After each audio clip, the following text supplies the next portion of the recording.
coming to you from the foothills of Jerusalem with our thought for the week. The beginning of the Parsha, Hashem is telling Moshe to tell the Kohanim that they should not become impure, they should not become tameh. And we find something interesting here that we don't find. We haven't found it, but until now we really don't find it in the Torah. It says, Emor el Kohanim, Hashem tells Moshe to tell the Kohanim about impurities, but then it repeats itself. Ve'amarta alehem, tell them again. So tell the Kohanim and then tell them again. Why this repetition of this idea of lo yitama?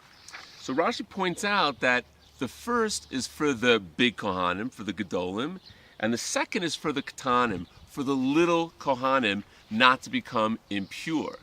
So the question is that up until now, we're in the middle of Vayikra, we've had many halachas, whether it's Shabbos or Kashrus, and Hashem tells Moshe to tell the Jewish people to keep kosher, to not eat treif, and to not do malach on Shabbos, but it doesn't say tell the big people and tell the little kids also about Kashrus and Shabbos. For example, why dafka here? So I heard an answer, and which I think is kind of interesting, and I think there's a lot of meaning to it, that in chinuch, we don't want kids to turn a light on Shabbos. We don't want them to eat things that may not be 100% kosher. And we educate them. But look, if a little kid does something, we don't like that, but we kind of let it go. But when it comes to Tuma, it's a whole different level. Tuma is just a fact. If they're gonna bring a dead rat into the wrong place, it becomes tameh. There's nothing you can do about that. And I think there's the idea here is like this, that again, whatever the mitzvah is, we want to be vigilant, we want to be careful about it. But when it comes to Tuma, we've got to be extra careful. And even the children need to be careful in Tuma.